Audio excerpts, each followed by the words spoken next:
열 처녀 비유라는 제목으로 함께 말씀 나누기 원합니다. 그리스도인들이 현재 고난을 이길 수 있는 이유는 심판의 날, 결산의 날이 있기 때문에 그렇습니다. 이 성경에서는 장차가 있는 삶을 사는 자들이다 라고 말씀하죠. 그래서 이 바울은 로마서 8장 18절에 보면 생각하건대 현재의 고난은 장차 우리에게 나타날 영광과 비교할 수 없다라고 말씀합니다. 현재의 고난, 앞으로 주님과 함께하고 주님이 주실 영광 생각하며 능히 이길 수 있고 별것 아니다라고 말씀하시는 것입니다. 박영동 목사님의 책 중에 이왕 믿은 김에라는 책이 있습니다. 그 책에 이런 예화가 있습니다. 고난, 환난을 그리스도인들이 이겨야 될 한 가지 예화를 가정한 건데요. 이 가장으로 자식이 10명이 있었습니다. 그런데 이 집이 얼마나 가난한지 10명의 자녀들을 다 또 제대로 키울 수 없는 그런 참 어려운 상황이 가세가 기울었습니다. 너무 가난해서 이 하루에 자녀들 한 끼도 제대로 먹이지 못합니다. 겨우 죽 써서 죽이나 먹고 이 배고픈 가운데 이 하루하루를 견디며 고생하고 살고 있습니다. 이 자녀들 생각하면, 이 아이들 생각하면 얼마나 마음이 쓰리고 아프겠습니까? 그러던 어느 날 어디에서 회사에서 일자리 제안이 들어옵니다. 이 특수 아주 중요한 장비를 그런 지키는 창고인데 이 창고 경비를 밤새서 해주면 아무나 할 수 없는 이 특수 임무인데 당신에게 많은 사례를 해주겠습니다. 그렇게 제안이 들어왔습니다. 그래서 이 밤새 창고를 지켜야 되는데 이 한 가지 조건은 영하 30도의 한겨울 날씨에 이 특수복을 아무 옷을 입으면 안 되기 때문에 내복만 입고 경비를 해야 됩니다. 이런 제안이 들어왔다면 이 사람이 어떻게 하겠습니까?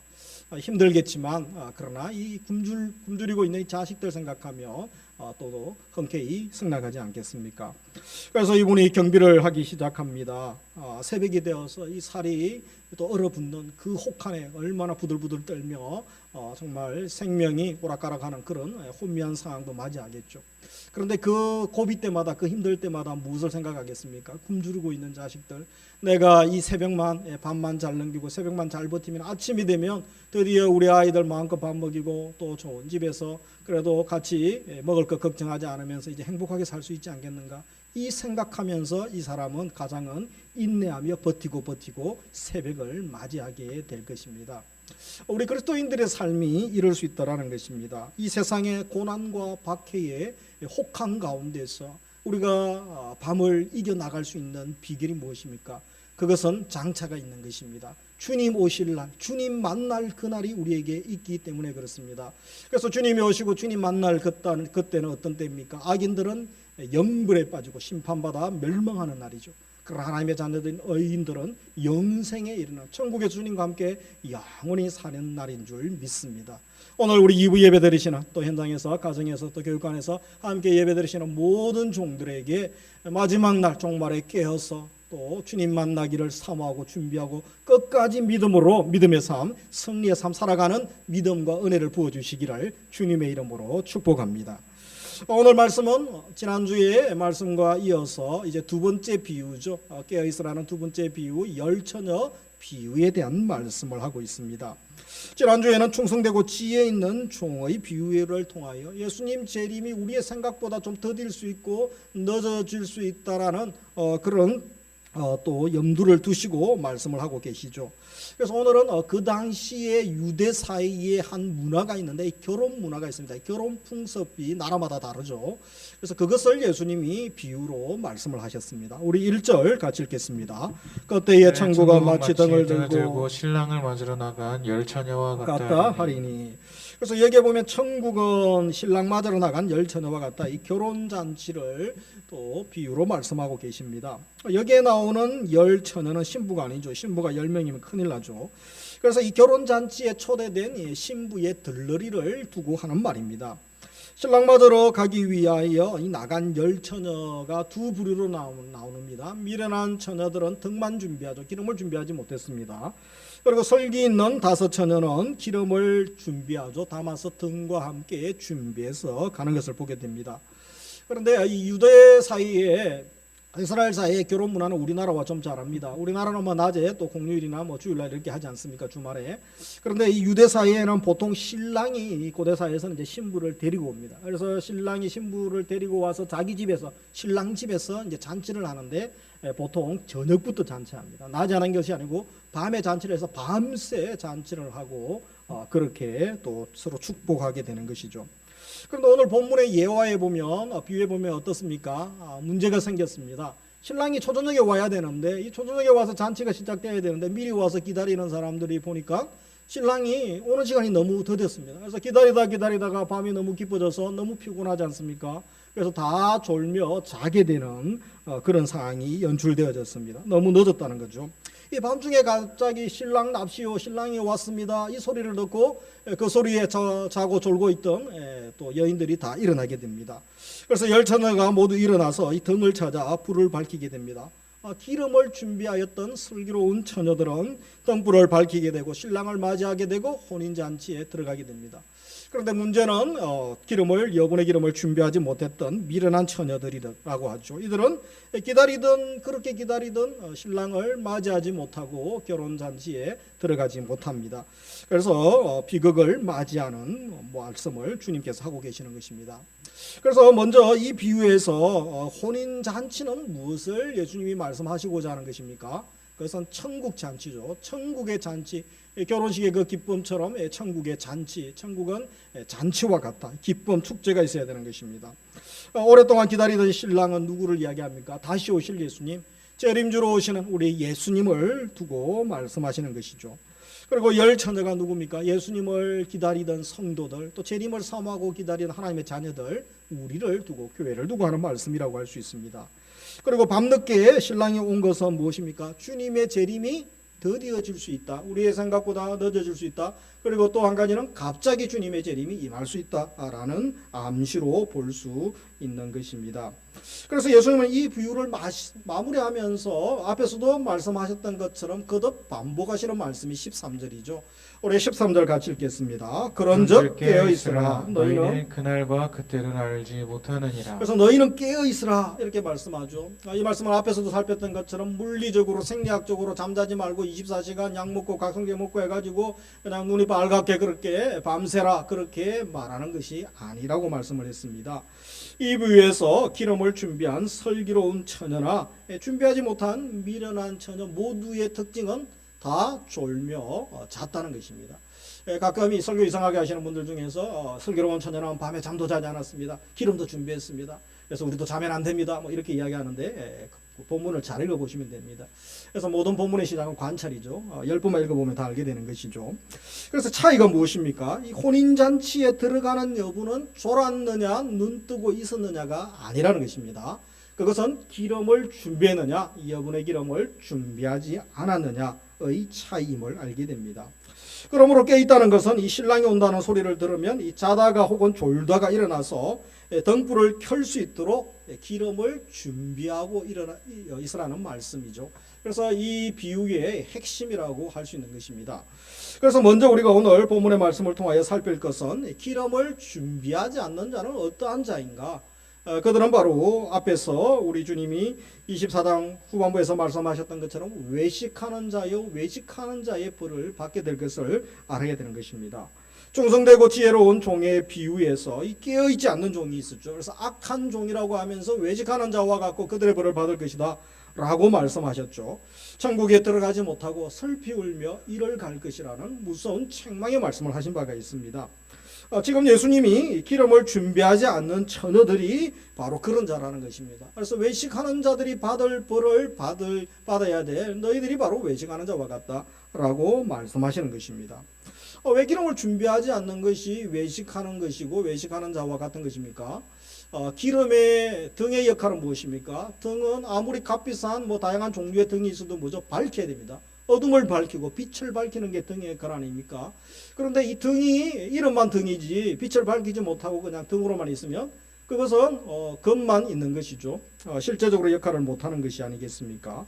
그래서 기름이 없으면서 껍데기만 가지고 있는 것, 빛은 발하지도 않으면서 또 못하면서 자기가 빛을 발할 수 있는 정이라고 착각하고 그렇게 이야기하고 살고 있다면 그것이 바로 외식하는 자의 모습이라고 할 수 있는 것입니다.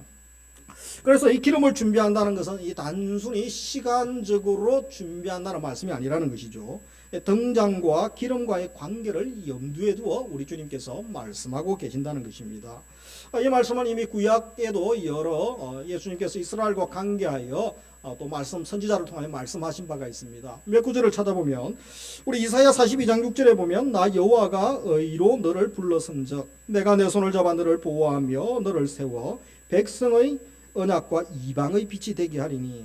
그래서 하나님이 이스라엘을 아무것도 아닌 보조할 것 없는 이스라엘을 택하시고 또 먼저 구원의 은혜를 주신 것은 뭐라고 합니까? 여기에 이사야서에서는 백성의 언약과 이방의 빛이 되게 하려 하셨다. 이방의 빛의 사명을 너희들에게 감당하기 위해 먼저 빛을 맛보게 하시고 빛된 삶을 경험하게 해주셨다는 것입니다. 그런데 이스라엘 백성들은 유대인들 역사에 보면 뭐 거의 이 사명을 깨닫지도 못하고 그렇게 살지 못했던 안타까운 모습을 봅니다. 하나님의 구원을 이방에 소개하지 못했던 것이죠. 그리고 출애굽기 19장 6절에 보면 같이 읽습니다. 너희가 내게 대하여 제사장 나라가 되며 거룩한 백성이 되리라. 그래서 이스라엘 백성들에게 뭐죠? 제사장 나라의 사명이죠. 한 개인이 제사장이 아니고 너희가 열방의 모든 나라들 가운데 제사장 나라로서 그들이 하나님께 나오는 하나님을 또 만나고 예배할 수 있는 그 또 중재자 역할을 하게 하시겠다라는 것입니다. 그런데 이들은 빛의 역할도 감당하지 못하고 제사장 나라의 사명도 제대로 깨닫지도 못하고 알지도 못합니다. 참 안타까운 모습 아니겠습니까? 오히려 선민으로 대접만 받으려 하고 하나님 택한 백성이다. 우리는 세상의 그 누구와도 비교되지 않는 우리는 천국 백성이다. 그래서 유대인들은 지금도 자기들만 천국 가게 되고 나머지 이방인들은 다 지옥불에 뗄 겁니다. 이런 또 나쁜 생각들을 가지고 있습니다. 그래서 주님이 부르신 이 부름에 합당한 삶에 대해서는 고민도 하지 않고 그렇게 살려고도 하지 않는 것입니다. 여기서 우리 신앙의 근본을 한번 돌아보기 원합니다. 기름은 없으면서 덕만 들고 마치 빛을 밝힐 수 있는 것처럼 착각하고 사는 자들, 나의 모습은 아닙니까? 예수님 믿고 제사함 받고 또 천국 백성 된 건 너무 기쁘죠. 그래서 하나님의 구원의 은혜에 감사하면서 헌금도 드리고 또 나가서 전도도 합니다. 각종 봉사도 합니다. 그런데 이 삶에 좀 문제가 있는 것입니다. 전도하다가 기분 나쁘다고 싸웁니다. 그리고 봉사하다가 나보다 더 열심히 하지 않는 사람 남들이 인정해주면 또 기분 나빠하고 불평하기 투덜거리기 시작합니다. 교회에서 직분을 맡아 섬기면서 열심히 수고하는데 인정해주지 않고 또 자존심 상한다고 해서 담임 목사가 인정해주지 않고 전화 주지 않는다고 해서 뭐 불평하고 또 짜증을 내기도 합니다. 이런 사람이라면 바로 껍데기 신앙만 가진 참 기름을 준비한 자가 아니다. 외식하는 자다라고 할 수 있는 것입니다. 예수님을 믿음으로 정말 우리가 가져야 되는 것은 무엇입니까? 주님이 기대하는 것이 무엇입니까? 그것은 예수님과의 관계죠. 예수님과 관계 맺고 깊은 교제 가운데 나아가는 것이죠. 그리고 그리스도인으로서 합당한 삶을 우리 일상에서 살아가는 것입니다. 그래서 우리가 삶의 열매가 맺혀지지 않는데 그냥 껍데기만 남고 종교적 열심만 남고 23장에 그렇게 책망하셨던 바리새인과 서기관 같은 그런 껍데기 쭉정이 같은 삶을 살고 있다면 주님의 책망을 받는 것입니다. 그러나 내가 교인이고 집사고 장로고 목사이기 때문에 선교사이기 때문에 체면 지키는 수준으로 살고 있고 특권의식만 가지고 살아가고 있다면 그래서 외식하는 그리스도인들이고 바로 이 주님의 말씀처럼 악한 자들이고 그들은 외식하는 자의 심판을 받게 될 것이다. 주님의 책망을 받게 되는 것입니다. 자기도 천국에 들어가지 않고 남도 들어가지 못하게 하는 자라고 할 수 있는 것입니다. 그래서 이들의 모습을 보면서 혹시 나의 신앙은 어떻습니까? 요즘 코로나 시대를 살고 있는 우리의 신앙, 나의 신앙을 한번 돌아볼 수 있기를 원하고 우리의 가정에 또 자녀들의 신앙의 상태를 돌아보고 기도 제목으로 삼아야 되는 것입니다. 그러면서 우리가 반대로 이 기름을 준비하는 사람, 기름을 준비했다는 것은 무엇을 의미하겠습니까? 기름을 준비했다는 것은 이 기름이 심지에 붙어 있는 거죠. 그래서 심지에 기름이 심지와 연결되어 있으면서 심지가 이제 기름을 빨아들이는 것입니다. 그래서 빛을 발할 수 있고 등의 역할을 제대로 할 수 있게 되는 것입니다. 그러므로 기름을 준비했다는 것은 예수님과 관계 맺는 것인데 예수님께 뿌리를 두는 것이다 라고 할 수 있는 것입니다. 이것은 바울이 골로새서에서 잘 설명하고 있죠. 골로새서 2장 6절에 보면 그러므로 너희가 그리스도 예수를 주로 받았으니 그 안에서 행하되 7절 같이 읽습니다. 그 안에 뿌리를 박으며 세움을 받아 교훈을 받은 대로 믿음에 굳게 서서 감사함을 넘치게 하라. 그래서 바로 기름을 준비한다는 것은 예수님과 관계 맺는 것이죠. 그리고 그분께 뿌리를 두는 것이라고 했습니다. 예수님을 나의 구세주, 나의 주님이라고 고백하는 그리스도인들이라면 예수 안에 행하는 것이죠. 예수님께 뿌리를 내려서 예수님으로부터 힘을 얻고 또 말씀의 은혜를 얻는 것입니다. 공급해 주신 은혜를 받는 것이죠. 또 예수님의 교훈의 말씀을 받아 그 말씀과 뜻을 따라 준행하며 즐거이 순종하기를 기뻐하는 인생이다 라고 할 수 있는 것입니다. 그러면서 우리 예수님께서 친히 또 이 부분에 대한 말씀을 하시기도 했습니다. 바로 예수님과 또 성도와의 관계를 포도나무와 가지 비유로 말씀하신 바가 있죠. 요한복음 15장 4절에 보면 내 안에 거하라 나도 너희 안에 거하리라. 가지가 포도나무에 붙어 있지 아니하면 스스로 열매를 맺을 수 없음같이 너희도 내 안에 있지 아니하면 그러하리라. 5절 같이 읽습니다. 나는 포도나무요 너희는 가지라. 그가 내 안에 내가 그 안에 거하면 사람이 열매를 많이 맺나니 나를 따라서는 너희가 아무것도 할 수 없습니다. 그래서 우리 예수님께서 무엇이라고 합니까? 내가 포도나무다. 예수님이 포도나무고 너희가 우리가 바로 가지다. 포도나무에 붙어 있는 자들이다. 그래서 예수님을 믿는 하나님 자녀되고 천국 백성 되고 성도가 되었다라는 것은 무엇입니까? 예수님과 뗄래야 뗄 수가 없다라는 것입니다. 포도나무이신 예수님께 붙어 있으면서 우리도 포도나무 일부가 되는 것이죠. 그래서 이 예수님을 정말 믿는 사람들은 포도나무에 가지가 붙어 있으면 자연적으로 양분을 공급받습니다. 뿌리로부터 줄기로부터 또 양분을 공급받게 되는 것입니다. 그리고 나무와 신비한 연합을 이루면서 하나가 되는 것이죠. 예수님과 하나 되는 것을 말씀하는 것입니다. 그리고 나무 가지가 또 양분을 공급받게 되고 열매를 맺게 되는 것입니다. 생명의 관계를 이루고 예수 생명을 경험하고 또 아름다운 열매를 맺는 것처럼 우리와 예수님의 관계가 그렇다는 것입니다. 그래서 예수님을 믿어 예수님과 연합한 가지 성도죠. 우리 교회의 성도가 어때야 됩니까? 자기 스스로 열매를 맺을 수가 없음을 알아야 되는 것입니다. 그리고 예수님이 원하시는 예수님이 보여주시는 삶과 또 사역의 열매를 맺을 수 있는 것입니다. 그것은 예수님께 붙어 있는 자에게만 가능한 것이죠. 15장 5절에 있는 것처럼 너희가 나를 떠나서는 아무것도 할 수 없다. 열매를 맺을 수 없다라고 말씀하고 계시는 것입니다. 그래서 우리가 기름을 준비했다라는 것은 무엇을 말씀하는 것입니까? 포도나무 대신 예수 그리스도께 붙어 있는 것이죠. 그리고 예수 그리스도로부터 은혜를 공급받는 것입니다. 은행에서 은혜를 공급받으려고 다른 사람에서 세상에서 또 쾌락과 마약과 각종 약물에서 게임에서 은혜를 공급받으려고 하는 것은 잘못된 것입니다. 그리고 또 함께 죽고 또 함께하는 함께 사는 신비한 연합을 이루면서 부활의 능력을 날마다 경험하며 살아갈 수 있습니다.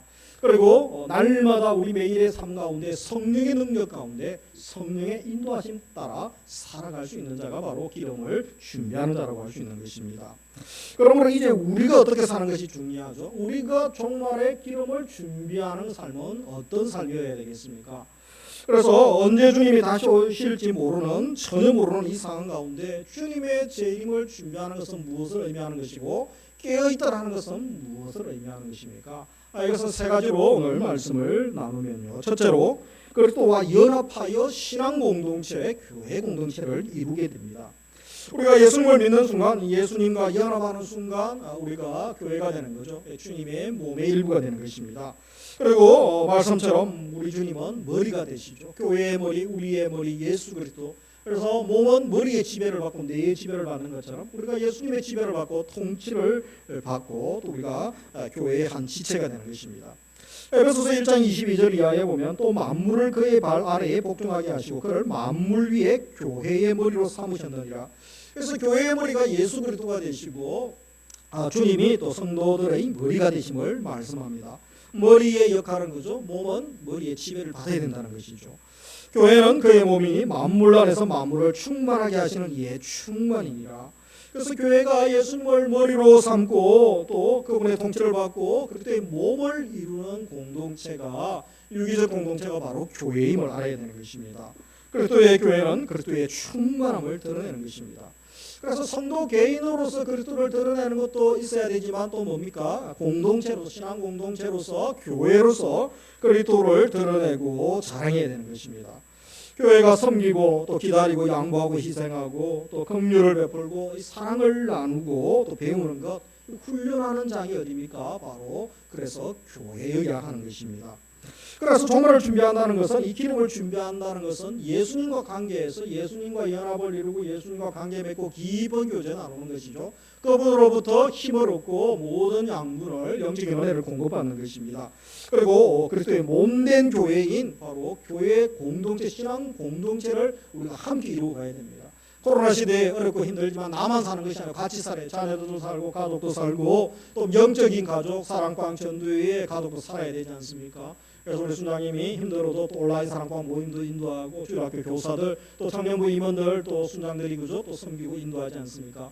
회복해야 되기 때문에 때가 되면 또 회복할 그날이 오기 때문에 우리가 유기적 공동체임을 기억을 해야 되는 것입니다. 주님의 머리이신 주님의 명령이기 때문에 그런 것이죠. 그러면서 두 번째로 살필 것은 또 이들은 성령의 열매를 맺게 되는 것입니다. 기름을 준비하는 인생들이란 예수님께 접붙임 받은 자들이죠. 그리스도의 모습을 드러내는 삶을 살게 됩니다. 그래서 우리가 그리스도의 영에 사로잡히고 성령께 사로잡히고 예수님을 쫓게 되면 어떤 일이 일어납니까? 육체의 정욕을 따라 살지 않고 육체의 열매를 맺지 않습니다. 성령의 열매를 맺게 되는 것입니다. 그런데 이 기름이 없다는 사람들, 기름이 없는 것은 그 생명의 근원 되시는 예수님과 관계없죠. 예수님께 뿌리 내리지 않고 예수님과 관계없이 살아가는 자들입니다. 이들에게는 육체의 열매, 갈라디아서 5장 19절부터 21절에 육체의 열매만 가득한 것을 봅니다. 우리가 눈만 뜨면 우리 가족이나 우리 이웃에 또 직장에 우리 학원에 우리 삶의 현장에 육체의 열매로 가득한 사람들을 얼마나 많이 봅니까? 눈만 뜨면 TV에서 스마트폰에서 그죠? 날마다 육체의 열매를 맺고 그들이 친 사고들 사건 사고들이 얼마나 많이 뉴스로 나오고 있습니까? 그런 모습을 보게 됩니다. 가만히 있으면 그냥 썩고 부패하고 타락하고 더럽고 음란해지게 되는 것이죠.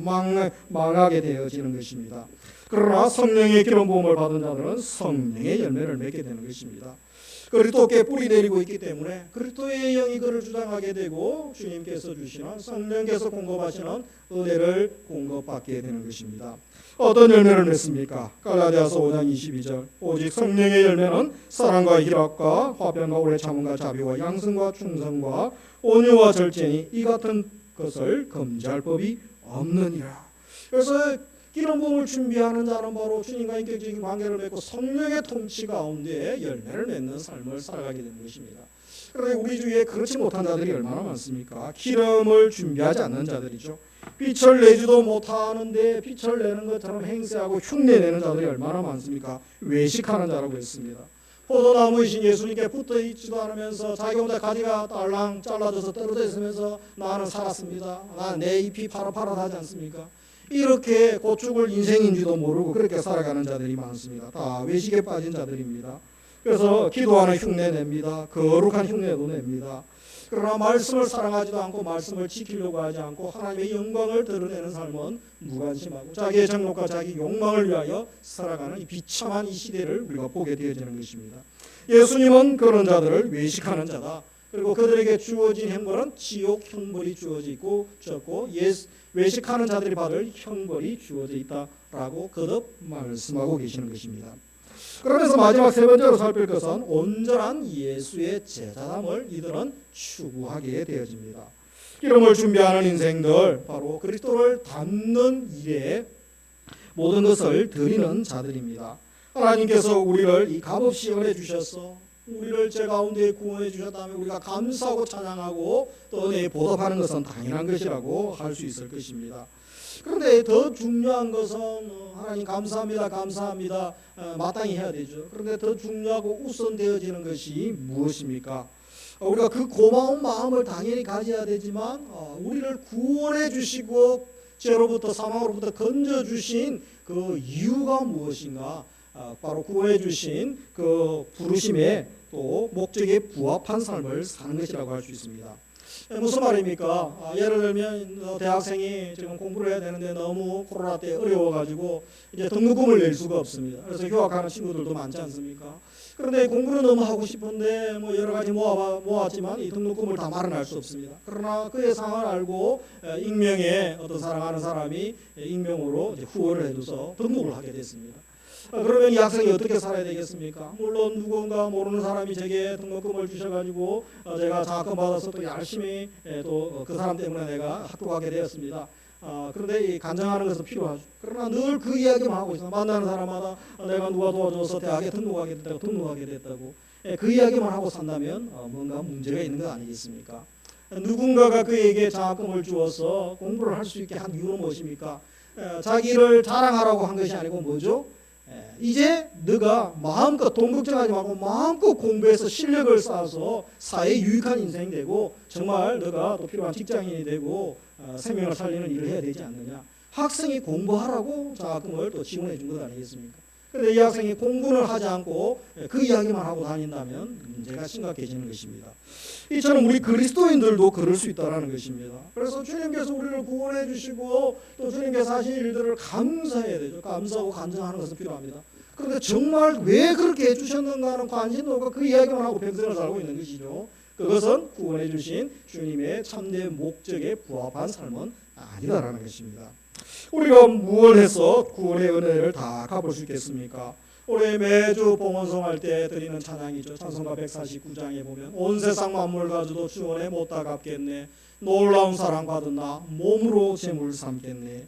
그래서 내 몸을 잡아 죽여서 제물로 드리라는 말씀이 아니죠. 은혜 베푸신 주님의 뜻에 맞도록 이제 내가 내 삶의 전 제사를 드리는 거죠. 삶의 제사. 내가 이제 삶으로 주님을 사랑하고 말씀에 순종하며 그렇게 살아가는 것을 말씀하지 않습니까? 그래서 우리 주님께서 우리에게 구원해 주시면서 우리에게 주신 중요한 명령, 가장 중요하고 핵심적인 명령을 뽑으라면 그것이 무엇이겠습니까? 마태복음 22장 36절 이하에 있는 사랑하라는 거죠.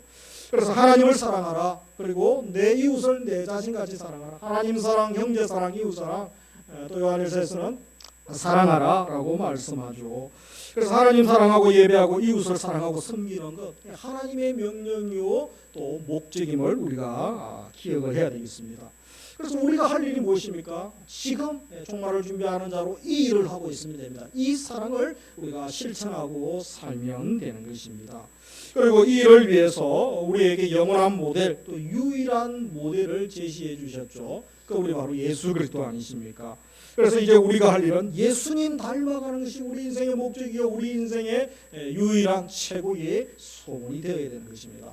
그래서 이 바울은 어떤 말을 하고 있습니까? 에베소서 4장 15절 같이 읽습니다. 오직 사랑 안에서 참된 것을 하여 범사에 그에까지 자랄지라. 그런 너희들이 곧 그리스도라. 그래서 그리스도의 사랑 안에서 참된 것을 하라. 범사에 코로나 시대도 2021년 이제 석 달밖에 남지 않았지만 그래도 우리가 달려가고 노력해야 될 것 주님 닮는 거죠.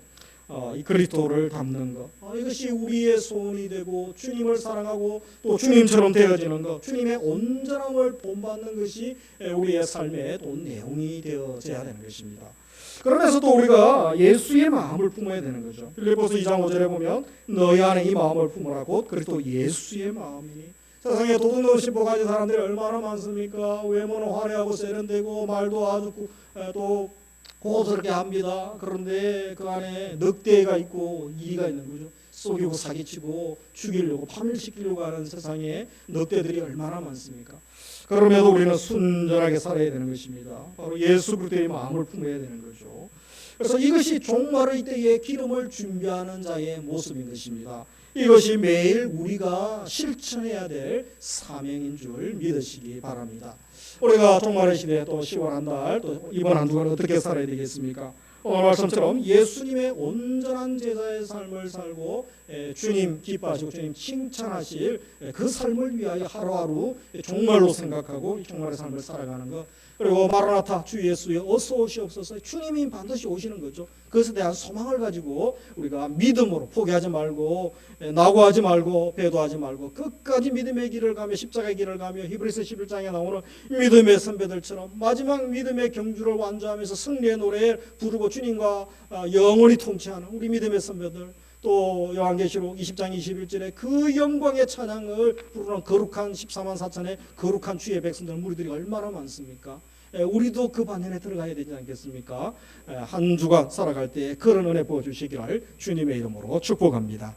말씀을 맺습니다. 종말을 준비하는 자는 기름을 준비하고 있어야 됩니다. 그리고 언제 오셔도 아무리 주님 재림이 늦어져도 상관없이 우리가 할 일은 지금 포도나무 대신 주님과 깊은 관계 맺는 거죠. 주님과 가지가 붙어 있어 깊은 관계 맺고 또 깊은 교제 가운데 나아가기 원합니다.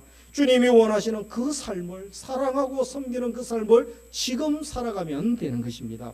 마지막에 뭐 이렇게 한번 쓰임 받으면 되지 그런 생각 마시고 중요한 것은 지금 종말의 삶을 사시고 또 종말의 삶을 오늘 또 살아가고 충성된 순간순간 주님의 기쁨으로 살아갈 수 있기를 원합니다. 나중에 신앙생활 멋지게 열심히 한번 하면 되지 그것이 아닙니다. 지금은 바쁘기 때문에 어렵기 때문에 은퇴하고 나면 코로나 끝나고 나면 내가 열심히 할 수 있겠지 그것이 아니라는 것입니다. 지금 열심히 주의 일 해야 되는 거죠. 지금 주님 닮기를 힘쓰기 바랍니다. 지금 훈련받고 말씀 묵상하시고 말씀을 연구하시고 우리 오늘 또 성경 필사 뭐 벌써 여러 명 하셨죠. 그죠? 오늘 또 3분 하셨어요. 손으로 기록하신 분도 계셔요. 컴퓨터로 하시는 분도 계시고 그래서 제주도 코로나 끝나면 제주도 왕복여행 부부가 다녀오시라고 또 선물을 다 드렸어요. 수료증도 드시고 지금 보니까 아직도 올해 하반기에 10명 이상은 또 필사를 완필하실 것 같아요. 말씀을 사모하시고 말씀을 읽으시는 분이 많이 계십니다. 또 말씀을 기록하시는 분이 홈페이지에 보면 40여 명이 되셔요. 그리고 앞으로 또 많은 주일학교 또 청년들도 있고 그것이 바로 우리가 말씀을 사랑하고 또 말씀의 사람으로 하루하루 살아가는 모습들 아니겠습니까? 말씀을 암송하시고 말씀을 읽고 말씀을 듣고 또 신앙서도 많이 읽으시고 우리가 말씀을 통하여 주님으로부터 은혜를 받고 힘을 얻으면 아무리 코로나 때문에 어렵다 할지라도 이길 수 있고 승리할 수 있는 것입니다. 그리고 지금 또 죽어가는 영혼에게 전도하고 학생은 지금 열심히 공부하고 우리 성도님들의 일터에서 삶의 자리에서 열심히 주의 사역 감당하고 열심히 일하는 것입니다. 한 주간도 깨어서 이 기름을 준비하는 인생으로 살 수 있기를 원합니다. 십자가 정신으로 살고 주님 닮아가시고 주님의 온전한 형상이 세워지는 그 귀한 은혜를 우리의 사역 현장, 우리의 삶의 현장, 우리의 가정 자녀들에게 또 우리 교회, 한국교회에 부어주시기를 주님의 이름으로 축복합니다. 기도드리겠습니다.